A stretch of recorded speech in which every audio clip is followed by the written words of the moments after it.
Bonjour à tous, Dieu fait toutes choses bonnes en son temps. Nous sommes dans cette quinzaine de prières dans laquelle nous méditons également ensemble. Et aujourd'hui, je vous propose de poursuivre notre méditation au travers du livre de Daniel. On retourne dans Daniel chapitre 9, on va prendre cette fois-ci du verset 1 au verset 3. Daniel 9, 1 à 3, on lit: La première année de Darius, fils d'Assuérus, de la race des Mèdes, lequel était devenu roi du royaume des Chaldéens. La première année de son règne, moi, Daniel, je vis par les livres qu'il devait s'écouler 70 ans pour les ruines de Jérusalem, d'après le nombre des années dont l'Éternel avait parlé à Jérémie le prophète. Verset 3.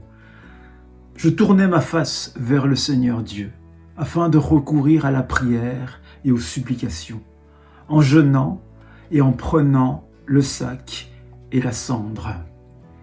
Dans une précédente capsule, on s'était attardé sur les versets 1 et 2, et on avait parlé ensemble, on avait découvert ensemble qu'en fait, Daniel avait reçu la compréhension du plan de Dieu, la compréhension par rapport au temps dans lequel il était.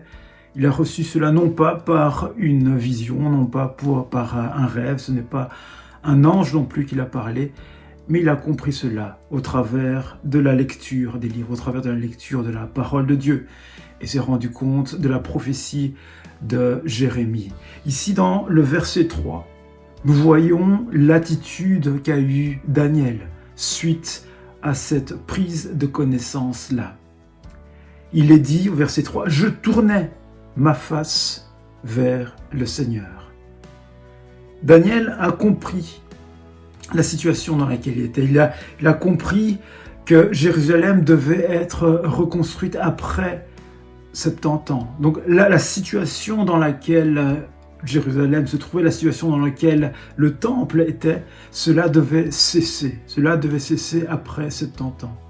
Et dans le passage de Daniel, comme dans le passage de Jérémie, il y a des repères historiques qui nous permettent un peu de situer l'action.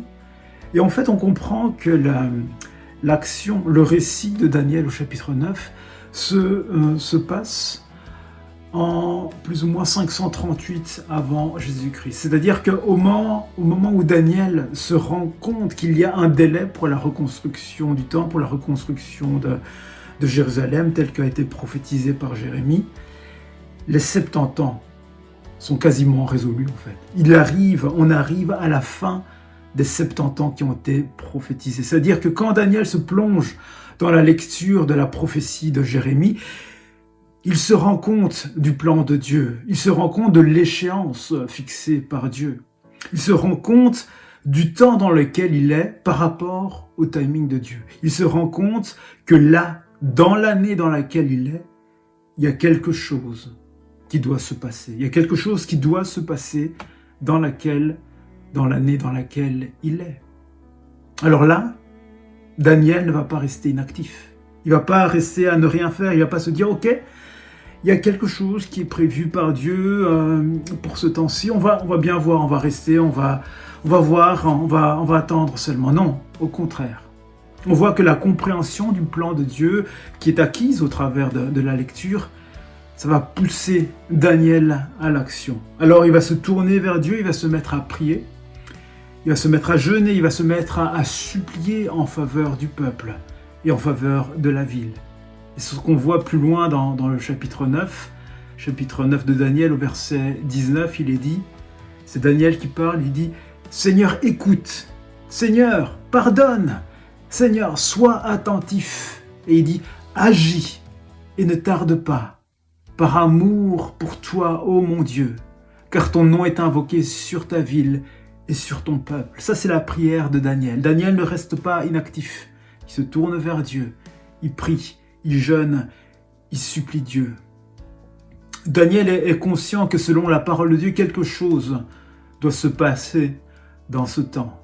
Alors il va prendre toutes les dispositions afin que ce qui a été prévu par Dieu se réalise effectivement et se réalise sans tarder.